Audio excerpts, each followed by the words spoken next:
Wyoming News Now starts now. Good morning to you, Cheyenne. I'm meteorologist Luke Victor. A little bit chilly out there. Temperatures have dropped into the 30s and 40s and 50s for most of the state. We'll be warming up pretty quickly into the afternoon hours, but really not too hot.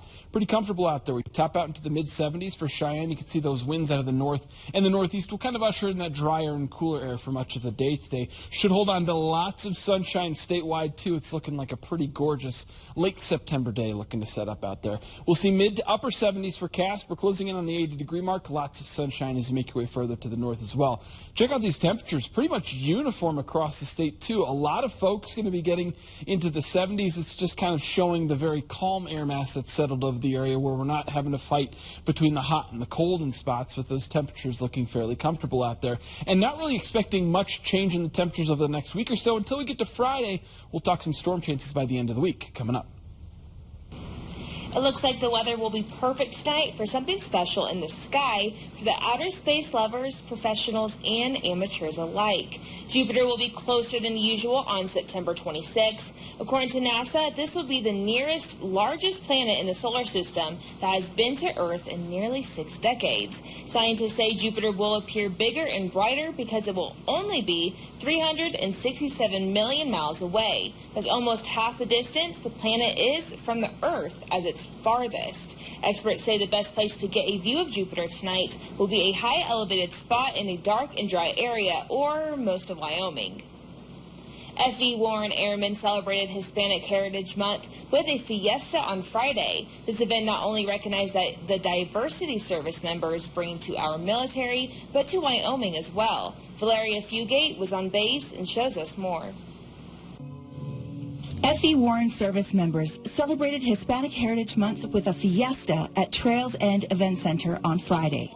The event was months in the making and took 15 to 20 service members to organize, say officials. Once service members heard of the festivities, more wanted to participate and bring dishes from their Hispanic cultures. For me to be a Master Sergeant in the Air Force and represent my family, it means a lot.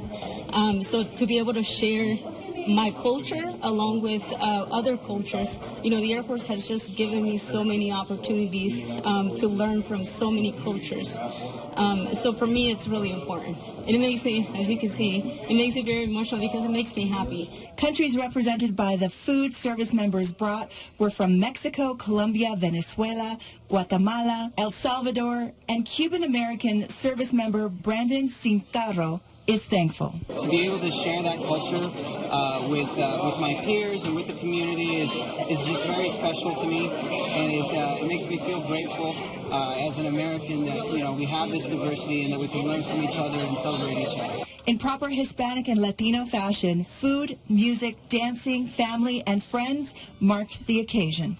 Guest speakers included community advocate Ann Esquivel Redman, who spoke about her experiences growing up as a Latina in Wyoming and her struggles with discrimination and finding her place in our community. Cultural diversity and learning about where people came from, how they celebrate their culture. It's an educational process. I hope that they learn more about the culture and the people and feel welcome here. Whether from Ireland, Cuba, or West Africa, we come together as a country in our shared immigrant experience. We just hope that everybody walks away with a change of heart and more accepting of different cultures, and just trying to see the good in every different culture, because we are all different and we have something to bring on the table. Officials of the Bureau of Land Management want help finding the culprits in the rest area vandalism, and they're offering money to do so. According to a BLM release, a $500 reward is being offered for information on the vandalism of the Old Quarry Trails recreation area near Newcastle. Back on the 19th, someone notified the BLM of vandalism at the area kiosk.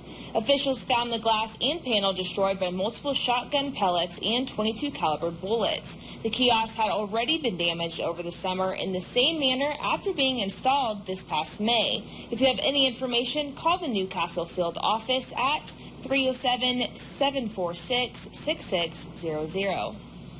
The following content is sponsored by the Queen of Clean. Today, the Queen talks about sink, tub, and grout cleaners. Let's take a look. Today we're going to talk about sink, tub, and grout cleaner. It's natural, it's safe, it's inexpensive, and it works great.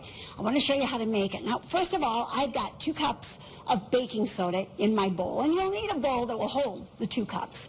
Then, to that, I'm going to add a squirt of my Castile soap. This is Dr. Bronner's. Just a good squirt, no measuring required. If you don't have that, use some of your liquid dish soap. You don't have to make a special trip to the store. Then to that, I'm going to add 10 to 20 drops of clove oil. That smells so good. And it has antimicrobial properties. Going to do the same thing with orange. 10 to 20 drops. And you know what? If you want a little more in it, it's not going to damage anything. Then I'm going to start, and I'm just going to take a knife because it makes it easier to do, and I'm going to start and kind of cut this product in. And it's almost like you're doing muffins. You're going to cut that butter into that batter. We're just going to keep turning it. Then, to that, I'm going to add just a little bit of water. Now, a couple drops. It doesn't take a lot. Then I will mix that in the same way. Again, cutting it in just like you were making a muffin and you're cutting butter into it. This isn't going to be liquid. It's going to be like a powdered cleanser. And you're going to love the way it works. Okay, now that I've got it pretty well pulled together, and you want to get it blended in really well. What I would do is put it into a container. Now, I recycle containers, so this one from the dollar store, it's a sugar shaker. It works great. This one, Parmesan cheese, put it in that, and you can shake it right into your sink. Then we're going to take that, once we have it in our container, and I'm just going to move over with my bowl so I can show you. We're going to sprinkle it in because it's a powdered cleaner. I'm going to take a squirt of my soap, whether you're using Castile or your dish soap, give it a squirt.